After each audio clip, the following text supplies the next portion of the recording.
Hello दोस्तों, mysterious दुनिया में आपका फिर से स्वागत है। आज साइंस के पास लगभग हर सवाल का जवाब ढूंढने की ताकत है, लेकिन फिर भी कई ऐसी घटनाएं हैं जिनका साइंस जवाब ढूंढने में नाकाम हो रहा है। ऐसी अनसुलझी पहेली है Bermuda triangle. Bermuda triangle north Antarctic महासागर का वो हिस्सा है जिसे ड्रेविस ट्रायंगल भी कहा जाता है। बरमूडा ट्रायंगल समुद्र के लगभग 13 लाख वर्ग किलोमीटर स्क्वायर में फैला हुआ है, यानी राजस्थान, उत्तर प्रदेश, मध्य प्रदेश के क्षेत्रफल को मिला दिया जाए तो भी यह आकार में बड़ा होगा। दुनिया साइंस के क्षेत्र में कहां से कहां पहुंच गई, पर आज तक कोई भी बरमूडा ट्रायंगल के रहस्य का सही से पता नहीं लगा सका। बरमूडा ट्रायंगल वो जगह है जहां कई शिप और जहाज अचानक रहस्यमय तरीके से गायब हो गए, जिस पर कई किताब और मूवीज भी बनी हुई हैं। बरमूडा ट्रायंगल आज भी रहस्य बना हुआ है। दोस्तों, यदि आपने हमारे चैनल को सब्सक्राइब नहीं किया तो सब्सक्राइब कर दें ताकि आप आने वाली वीडियो से अपडेट हो सकें। इस स्टोरी की शुरुआत 1492 में, यानी 527 साल पहले अक्टूबर में, जब कोलंबस इसी रास्ते से गुजर रहा था। उसे इस क्षेत्र में बहुत जगह अजीब सी लाइट दिखाई दी थी। उन्होंने यह भी लिखा है, बिना हवा चले लहरें उठती दिखाई दे रही थी।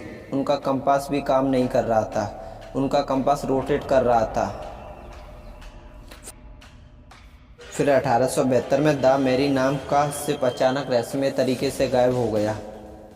फिर फ्लाइट 1945 की घटना सब घटनाओं में फेमस है। 5 दिसंबर 1945 को 14 नेवी एयरमैन ने उड़ान भरी थी।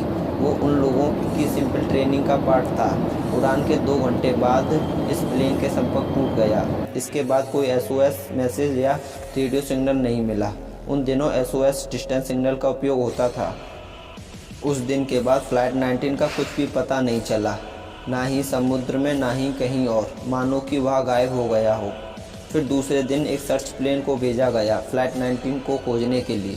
3 घंटे बाद वह सर्च प्लेन और उसके मेंबर भी गायब हो गए। फिर 10 दिन सर्च ऑपरेशन चलाया गया, पर प्लेन का कुछ भी पता नहीं चला। फ्लाइट 19 के साथ हुई घटना आज ही राज ही रह गई। इस घटना के बाद भी कई घटनाएं होती रहीं। एक 1947 में, 2 1948 में, एक 1965 में शिप भी गायब हुए। इसका कोई भी पता नहीं चला। प्लेन और शिप के कंपास एक संग कैसे खराब हो सकते हैं? अचानक मौसम कैसे खराब हो सकता है? चलिए जानते हैं इस घटना का साइंस रीजन।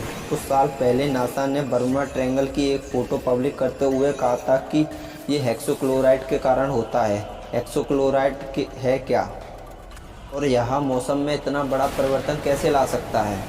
तरह के क्लोराइड्स और एयर सेंटर का चक्कर लगाते हैं। ऐसे क्लोराइड कितने पावरफुल होते हैं कि 273 किलोमीटर पर आवर की स्पीड से एयर को धक्का देते हैं।